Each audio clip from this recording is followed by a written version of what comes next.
Bukan kuat dan gagah kami kalau kami ada sampai hari ini. Kalau kami boleh berdiri di tempat ini karena bukan kuat dan gagah kami, karena kami mau taat kepada Engkau Tuhan. Taat pada calling, taat pada panggilan. Tuhan, terima kasih. Roh Kudus urapi setiap kami. Amin. Roh Kudus ambil alih semuanya. Supaya setiap perkataan yang keluar dari mulut hamba adalah perkataan Allah yang akan memberikan kekuatan baru, yang menyembuhkan yang sakit, memulihkan yang terluka, membebaskan hidup yang terbelenggu di dalam nama Tuhan Yesus Kristus. Dan kami percaya bahwa kuasa-Mu sempurna, kuasa-Mu nyata Tuhan dalam hidup kami. Segala kuasa-kuasa yang bukan berasal dari Tuhan kami singkirkan dalam nama Tuhan Yesus Kristus. Roh Kudus urapi setiap kami Bapa. Kami percaya Tuhan hadirat-Mu penuh di tempat ini, dan setiap orang-orang yang terluka hatinya memulihkan di dalam nama Yesus. Roh Kudus ambil alih, biar Engkau yang berbicara. Roh Kudus ambil alih, biar Engkau yang berbicara. Roh Kudus ambil alih semuanya. Roh Kudus, Engkau lawat setiap kami. Terima kasih Bapa. Roh Kudus berbicara. Dalam nama Yesus Kristus kami sambut berkat-Mu, kebenaran firman-Mu yang siap diberkati Tuhan. Sama-sama katakan amin. Beri kemuliaan bagi Tuhan Yesus Kristus, Raja di atas segala raja. Haleluya, silakan duduk. Salam. Ya.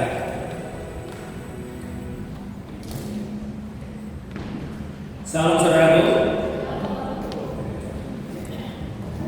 Kita percaya bahwa kita ada hari ini bukan karena kuat dan gagah kita, tapi oleh karena kasih anugerah Tuhan, karena kasih karunia. Amin. Siapa yang percaya? Semua karena kasih karunia. Amin. Kamu diselamatkan oleh kasih karunia. Kalau kamu bukan ini oleh karena kasih karunia, kamu sampai hari ini ada di gereja ini karena oleh karena kasih karunia. Ya. Ingat, kasih karunia yang terbesar adalah ketika Yesus berkorban untuk hidup saya dan saudara, dan ketika Dia mati di atas kayu salib, yang Dia lakukan hanya karena Dia taat kepada Bapaknya.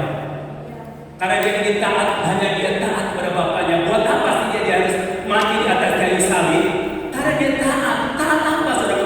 Taat melakukan kehendak Bapa. Kalau bukan karena taat, pasti Yesus tidak mau sebagai seorang anak. Saudara-saudara, bahwa bicara ketaatan atau obey itu adalah sesuatu yang memang itu sebuah respon. Respon dari apa yang telah kita terima, bahwa kita adalah anak-anak Tuhan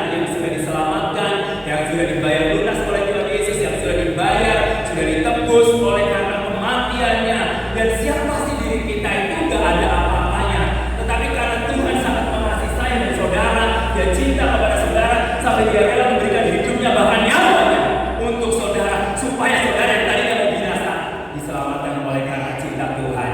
Karena ketaatan Tuhan Yesus Kristus menghasilkan sebuah terobosan yang baru, menghasilkan sebuah karya yang luar biasa, karya terbesar Tuhan Yesus itu bukan menyembuhkan orang sakit, bukan mengubah air menjadi anggur, bukan membangkitkan orang mati, bukan melakukan mujizat-mujizat, tetapi karya terbesar Tuhan Yesus adalah kematiannya di atas kayu salib. Kenapa disebut karya terbesar?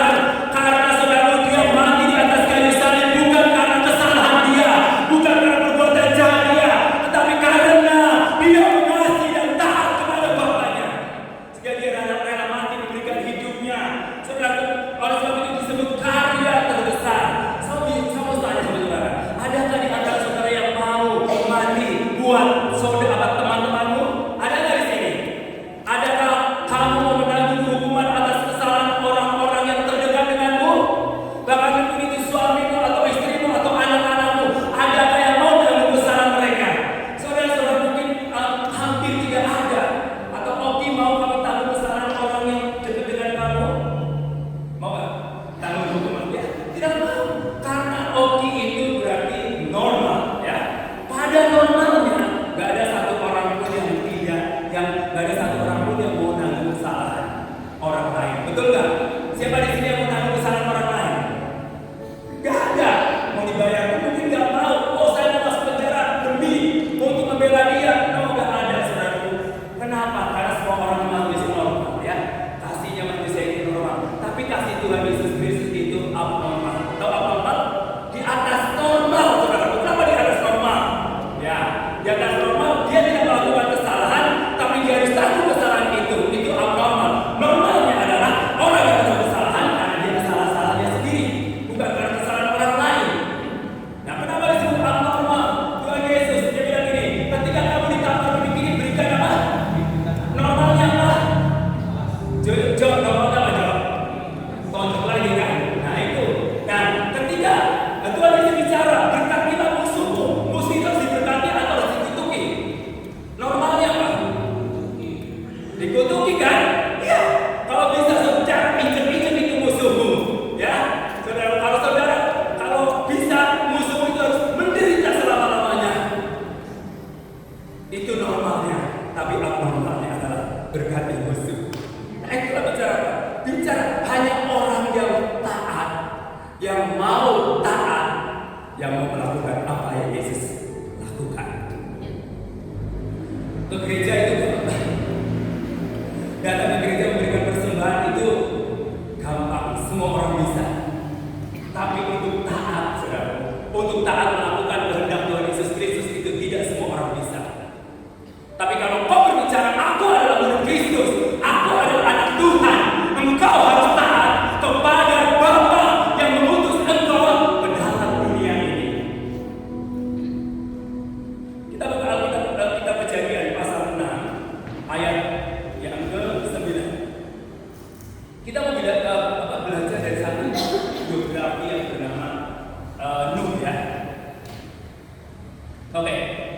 Kejadian pasal 6 ayat 9. Sudah mendapatkan semuanya? Sudah? Ayo kita baca sama-sama. 2, 3. Inilah riwayat Nuh. Nuh adalah seorang yang benar dan tidak tercela di antara orang-orang sezamannya, dan Nuh itu hidup bergaul dengan Allah. Ya, saudaraku, saya mau bicara tentang ketaatan. Ya, ketaatan. Nuh itu hidup di antara zamannya itu adalah orang-orang yang hidup jahat, ya, berbuat dosa. Pokoknya kehidupan zaman Nuh itu adalah kehidupan yang sangat-sangat rusak, ya, sangat rusak.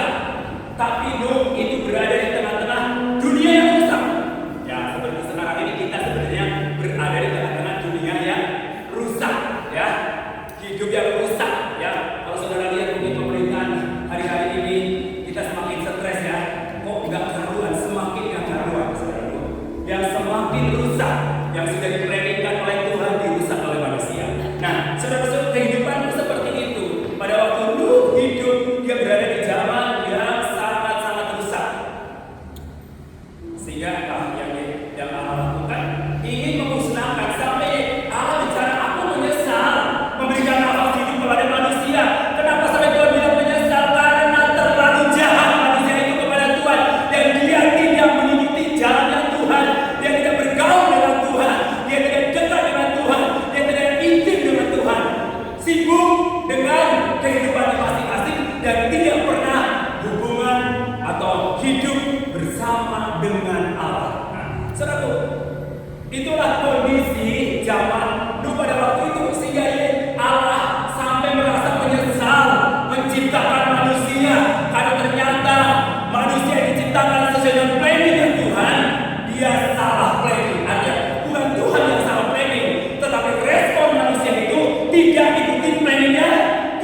Sehingga apa?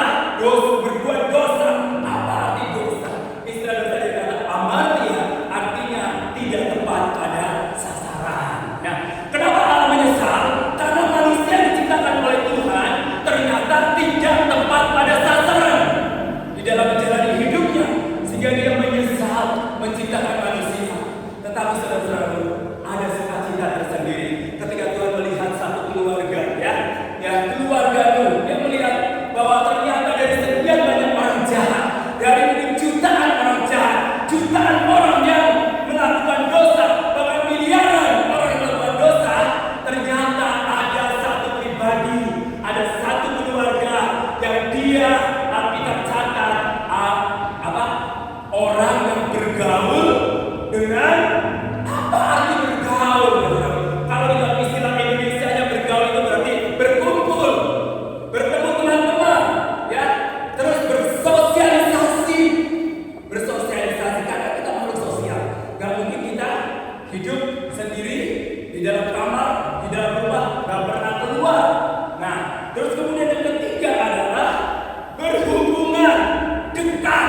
Nah, kata bergaul yang ditulis di Alkitab itu adalah bukan hanya sekedar berteman, bukan hanya sekedar kumpul, bukan hanya sekedar bersosialisasi, tetapi lebih bicara ada hubungan dekat, ada hubungan intim dengan Tuhan. Seperti suami istri ini ada hubungan intim, dekat, bergaul, saling mengenal.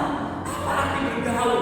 Bergaul itu artinya berarti dia mengenal lebih dalam, bukan hanya sekedar berteman, tetapi dia tahu apa yang menjadi kebutuhan teman itu, apa yang menjadi perasaannya, apa yang menjadi kesukaannya atau hobinya, karakternya. Demikian juga ketika kita bicara tentang ada manusia yang bergaul dengan Allah, berarti hubungannya bukan hanya sekedar berteman, tetapi dia lebih akrab dan lebih dalam lagi. Ada satu chemistry yang dapat antara Tuhan dengan manusia. Dan inilah Nuh, pribadi Nuh. Sekalipun dia berada di tengah-tengah kejahatan, dia tetap bergaul dengan Allah. Artinya dia memisahkan diri dengan dunia. Dunia berjalan ke barat, dia berjalan ke timur. Dunia berjalan ke selatan, dia berjalan ke utara. Itulah saudara, kalau engkau bergaul dengan Allah, engkau terus fokus kemana Allah berjalan. Saudara akan ikuti perjalanan Allah, sehingga kita tidak akan terjadi tubrukan atau bentrokan. Kita seirama dan sefrekuensi dengan Tuhan.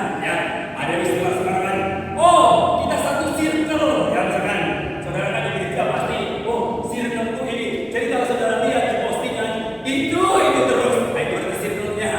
Nah, saudaraku, kenapa ini gak ikut? Bukan circle-nya. Lo kan bukan circle gua, ngapain lo ikut saya? Nah, kenapa dia bisa bicara circle? Karena mungkin hobi yang sama, hobinya suka nongkrong, ya kan? Nah, orang yang suka nongkrong, enggak, lo bukan circle gua, ya kan? Nah, kemudian makanannya mungkin ada yang sama kesukaannya, atau hobinya misalkan gibah orang sama, berarti satu frekuensi. Kalau nggak suka gibah, pasti dia masuk dalam satu frekuensi itu. Kenapa mereka bisa bergaul?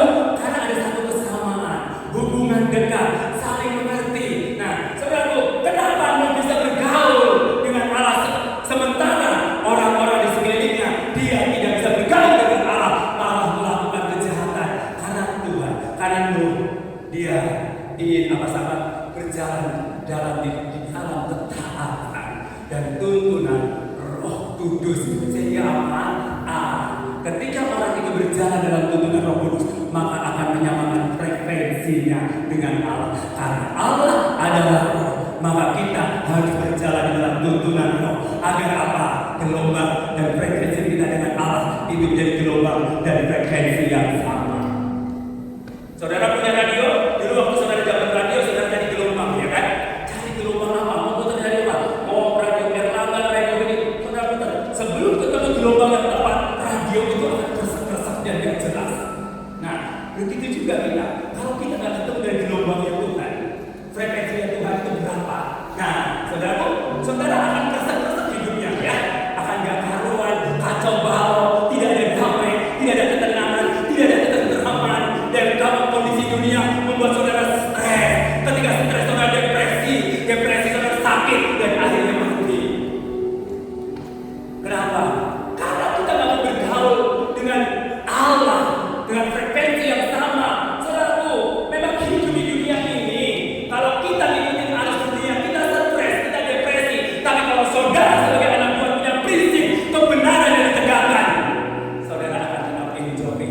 Meskipun saudara dalam tekanan, meskipun saudara punya masalah, persoalan, itu gak peduli. Kenapa? Karena dia tahu orang yang bergaul satu frekuensi dengan Allah, dia tahu bahwa dia kenal siapa Allah yang dia sembah.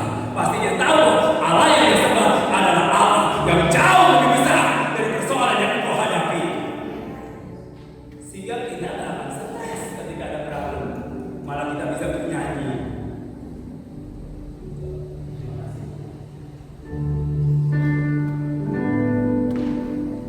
Terima kasih Tuhan untuk kasih setiamu yang ku alami dalam hidupku. Terima kasih Yesus untuk kebaikan-Mu sepanjang hidupku. Bisa nggak? Ketika saudara lagi ada problem, ketika saudara ada tekanan hidup, masalah ekonomi, masalah keluarga, bisa nggak saudara nyanyi? Terima kasih Yesusku, buat anugerah yang Kau beri setiap hari ini.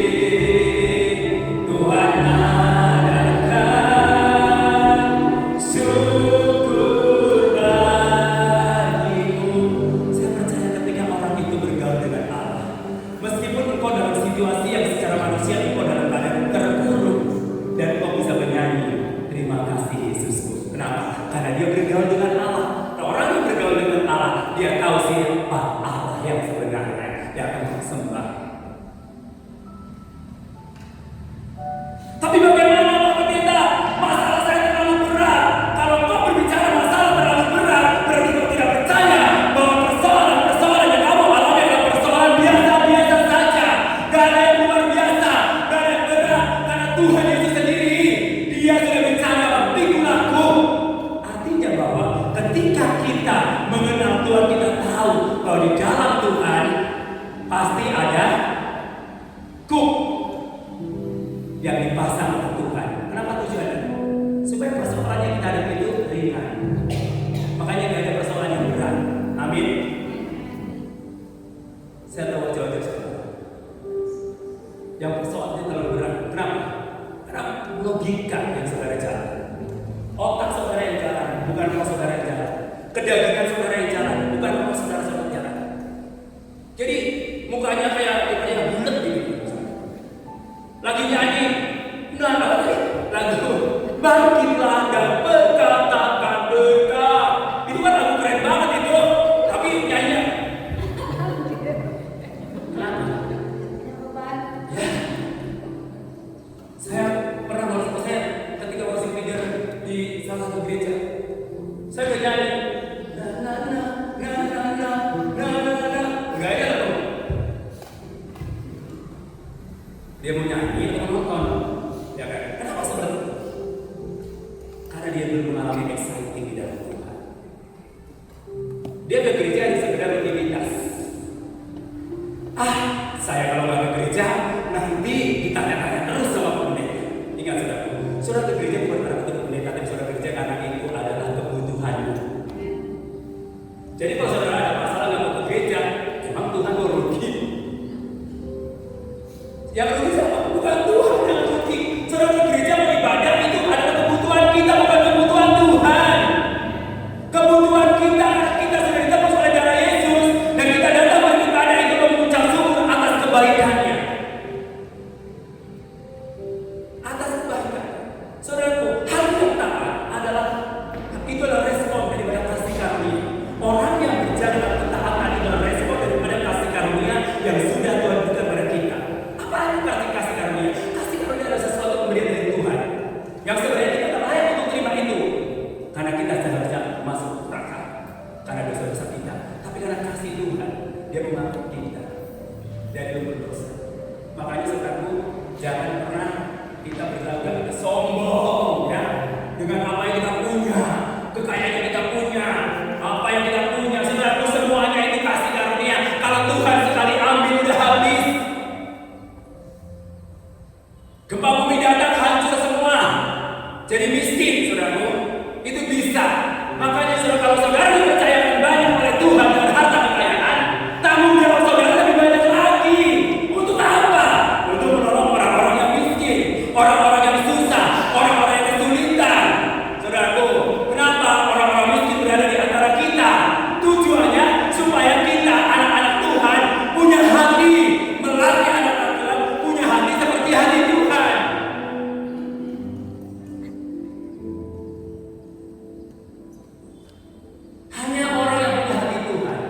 berbelas kasihan kepada orang-orang yang menderita, orang-orang yang tidak punya masa depan.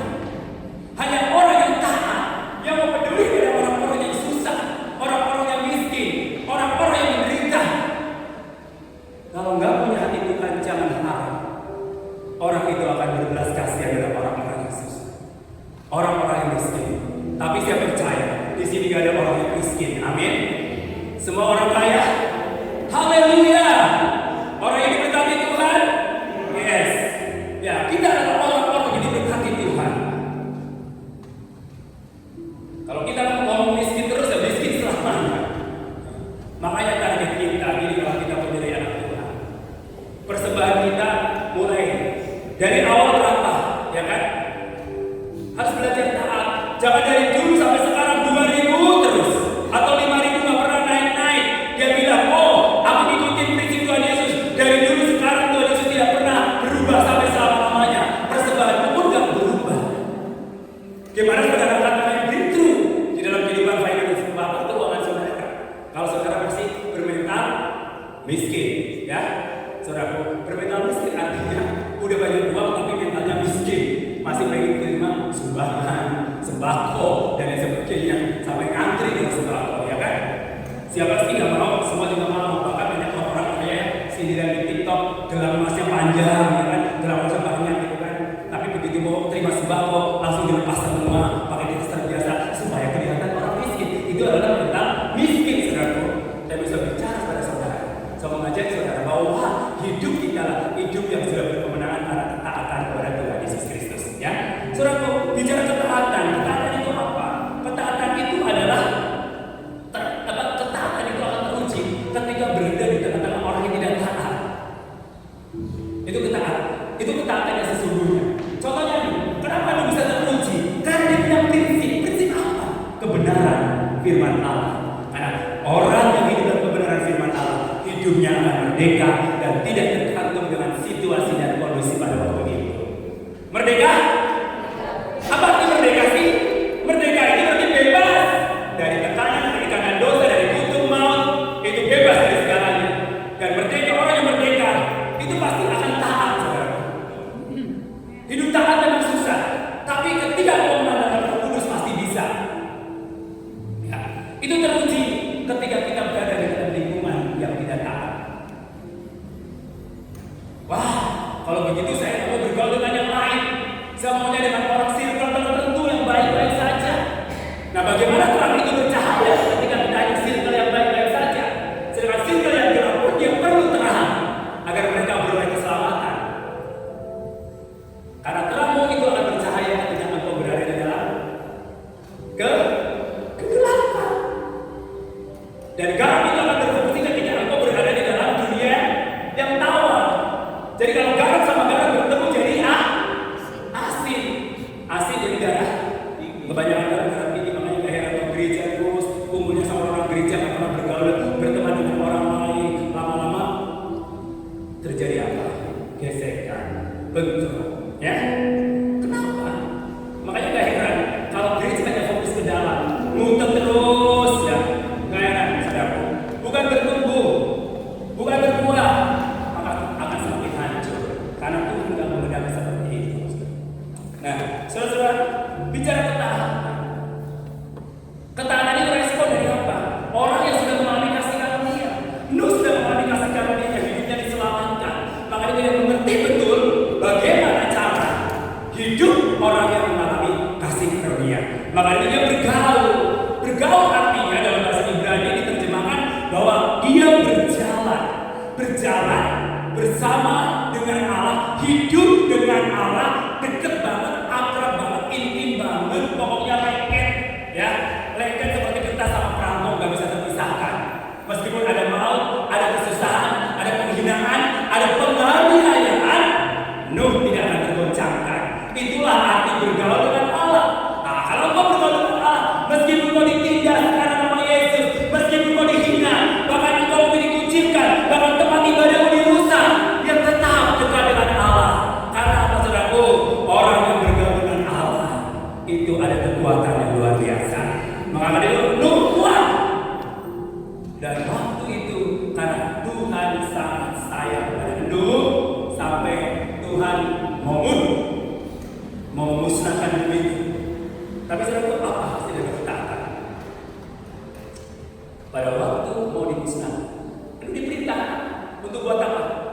Bahtera. Baik, bahtera di atas bukit. Kalau biasanya normalnya kalau orang membuat bahtera di mana? Atau kapal? Di pantai atau di gunung? Pantai. Begitu beres tinggal dorong. Tapi ini disuruh sama Tuhan di atas bukit. Kenapa? Kan nggak masuk akal. Secara logika nggak masuk akal. Tuhan, kenapa Engkau suruh Nuh itu bangun bahtera di atas bukit? Tapi Nuh karena bergaul dengan Allah, dia nggak komplain. Dia taat. Dia bangun di atas bukit buat kapal. Orang-orang yang lihat ini Nuh itu gila ya. Gila memang. Kenapa disebut gila? Karena masa orang bangun kapal di atas bukit, sedangkan normalnya adalah di dataran rendah. Biar ketika selesai tinggal dorong kapal. Tapi dia tidak. Tuhan suruh atas bukit. Tuhan memang kalau dulu kadang-kadang nggak masuk akal. Nah itulah Tuhan kita. Kalau masuk akal namanya itu biasa-biasa saja. Ya, Tuhan kalau dulu masuk akal. Saya waktu ikut konferensi Global Mission, pas acara perjamuan kudus, saya tiba-tiba ambil roti dan anggur. Saya itu ketika ambil roti dan anggur yang ada tulisan firman, saya bilang itu berarti Tuhan ingin bicara sama kita. Ya, ambil kan. Saudaraku, ketika saya ambil, ternyata itu ayatnya apa? Yesaya 6 ayat 8. Ya, inilah aku, utuslah aku. Saya bilang, Tuhan, apa artinya? Mungkin saudara saya bilang saya pergi ke Bapak. Itu bukan karena maunya saya, tapi saya ini belajar taat sama Tuhan. Pergi ke mana nggak dibayar, keluar uang sendiri. Tapi karena saya belajar taat aja. Dari mana uangnya? Ya dari Tuhan. Karena dia punya proyek. Ya kan? Masa bisnis dunia aja Tuhan cukupin, maka pekerjaan Allah Tuhan cukupin. Mungkin saudara-saudara sedang bergumul, aduh, ibadah pindah, ya kan? Buru-buru cepat, gimana mendengar kehadiran Allah, ya kan? Bukan seperti itu. Saudara belajar taat, ya. Tuhan hadir di mana-mana. Di Otum ini hadir, di gedung mewah asal dia juga hadir, asal dia utamakan Tuhan. Oh di gedung seperti ini, nggak hadir, hadir. Tergantung dari sikap hatimu. Di tengah-tengah ketidaktaatan aja Tuhan hadir. Nuh, ketika dia berada dalam ketidaktaatan bangsa, di mana Nuh berada hidup pada waktu itu, Tuhan hadir. Maka Tuhan bicara sama Nuh, kamu buat apa? Karena aku mau selamatkan keluarga kamu dan sisi rumahmu. Dan nanti kamu dan binatang yang kamu masuk sepasang untuk masuk dalam bahtera. Dan kamu bangun bahtera itu dan sesuai dengan ketentuan yang Tuhan sampai detail banget dia bikin dari kayu ini, ukurannya segini. Pokoknya nggak boleh menyalahi aturan Tuhan. Ukurannya segini. Jadi dia seorang arsitek juga. Tuhan itu seorang arsitek. Sampai dia suruh bangun bahtera dan sedetil mungkin. Nuh itu ikutin apa yang Tuhan suruh. Nah, saudaraku, inilah Tuhan sebenarnya lebih suka ketaatan daripada korban yang saudara bawa.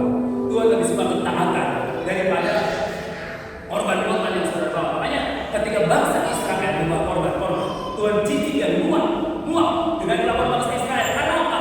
Persembahan kamu bawa korban ini, tapi hatimu jauh dari Tuhan. Orang yang taat pasti hidupnya, hatinya melekat dengan Tuhan. Amin. Melekat dengan Tuhan. Ketika kita melekat dengan Tuhan dan Tuhan itu ngomong sama kita. Gimana sih kalau kita misalkan hubungan kita dengan anak kita? Saudaraku, yang punya anak suka ngobrol gak sama anaknya? Suka ya? Karena dekat ngobrol. Dan anak itu tahu hati mamanya atau papanya. Dan anak itu tahu. Dan ibunya atau mamanya juga tahu hati anak. Artinya, kenapa? Karena bergaul akrab dekat sehingga saling mengenal apa kebutuhan anaknya. Ya. Dan anaknya itu tahu juga apa yang menjadi kebutuhan papa-papanya. Kebutuhan papa-papanya apa sih sebenarnya? Dari anak-anak hanya apa? Hormat, menghargai. Betul nggak? Apa saya didik anak saya supaya nanti dia ngasih uang pada saya kalau udah kuliah, kalau udah kerja. Apa begitu? Tidak. Pasti supaya anak itu hormat, menghargai, dan taat atas perintah orang tua. Nah, ketika anak itu dekat, ketika itu anak akrab dan bergaul dengan papa mamanya dekat, pasti anak itu akan taat. Bicara ketaatan itu kunci ketika anak itu jauh dari keluarga kita. Ya, makanya nggak usah takut ketika kita sudah didik anak kita takut akan Tuhan. Dia pergi kemanapun pasti dia tak akan taat. Meskipun di tengah-tengah banyak godaan. Nah, saudaraku, orang yang taat itu dia kalau Tuhan suruh nggak akan protes. Ada yang tunduk, dia jalani. Nah, itu penting saudara. Tunduk jalani.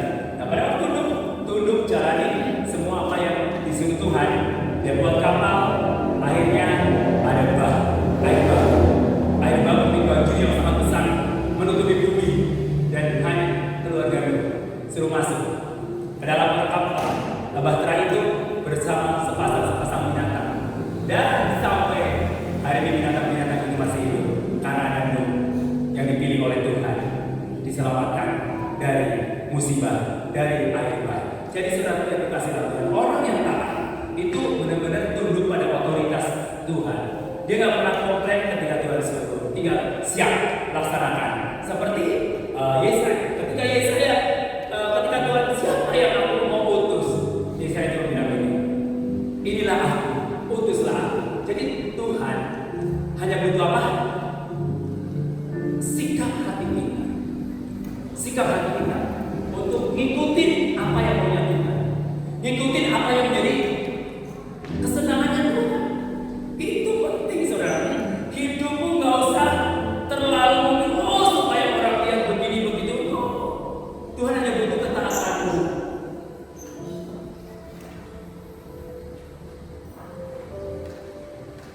Beberapa kali malam si Mijan biasa, Om saya sudah ada di lama. Ini bicara apa?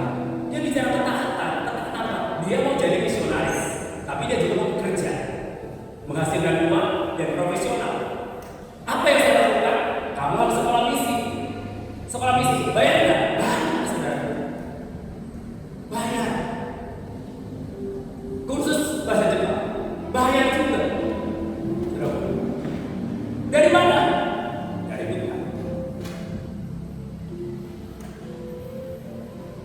Kalau saudara perhatikan, saya punya kawan di ingat ya, rekening saya itu selalu minus. Antara utangnya dengan ini lebih besar utangnya.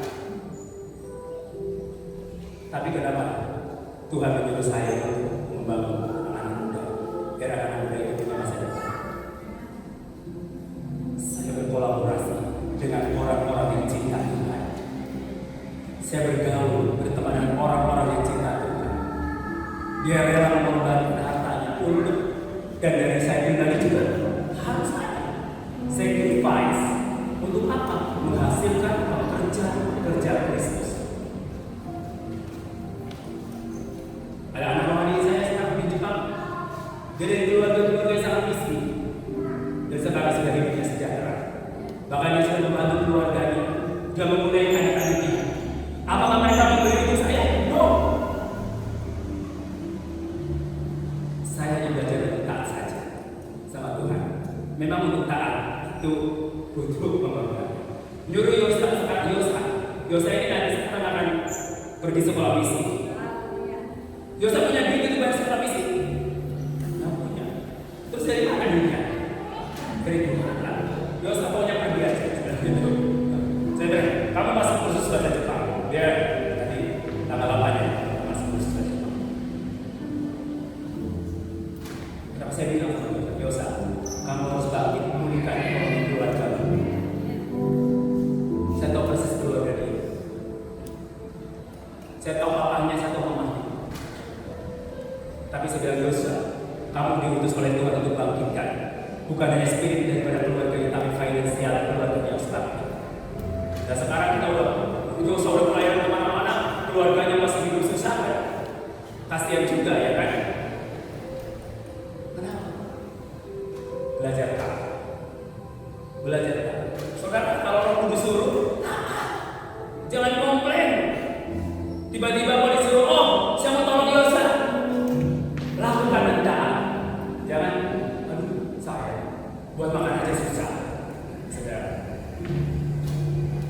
Ketaatan itu tidak melihat situasi. Ketaatan itu hanya ikut apa alurnya Tuhan. Belajar. Saudara punya banyak uang, ngapain? Nanti mati juga gak akan dibawa. Ketika kau diberkati Tuhan, berarti Tuhan suruh kita bertanggung jawab atas orang-orang sekeliling kita. Punya masa depan. Saya setiap kalau pergi kemana-mana, saya ketemu dengan kemarin kamu tahu ya, saya dapat satu anak muda. Ayo, kamu ngapain? Citanya apa? Oh, saya mau bikin udah, kamu berangkat. Sekarang dia berangkat. Ya, saya mau jadi misionaris di Jepang. Oke, siap. Berangkat sekarang dia berada ke Malang. Saya sudah bikin. Selesai ketemu dengan salah satu orang Padang, namanya Rio. Pada waktu saya pergi ke Malaysia, saya ketemu. Dia bilang, kamu cintanya saya mau jadi misionaris. Oke, kamu harus misionaris yang profesional. Artinya kamu melayani Tuhan, kamu juga bekerja mendapatkan uang, sehingga uang itu mau bisa bantu keluargamu yang susah. Saya melakukan itu untuk apa? Karena taat aja sama Tuhan. Kalau nggak ngapain sih ngurusin anak orang lain, betul nggak? Saya buka panti asuhan untuk apa? Karena taat aja disuruh sama Tuhan. Emang ada untungnya? Tidak. Karena bukan bisnis, itu adalah pelayanan. Karena taat. Ini aku, putuslah aku. Haleluya. Tuhan Yesus berkati. Mari kita bangkit semua.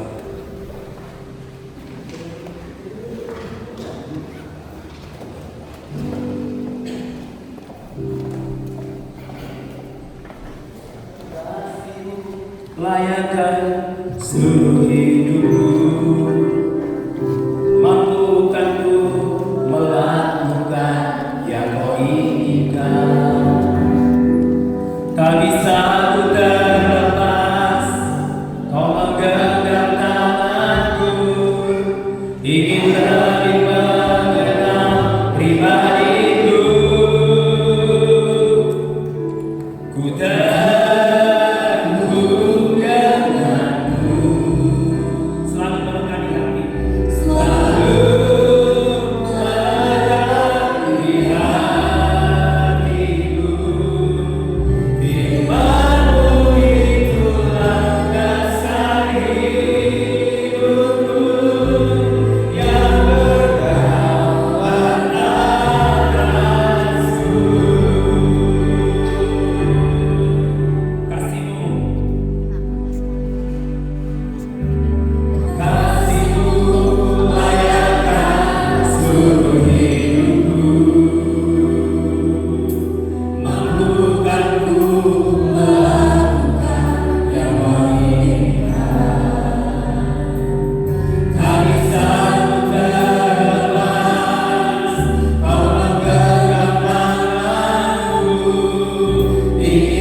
Firman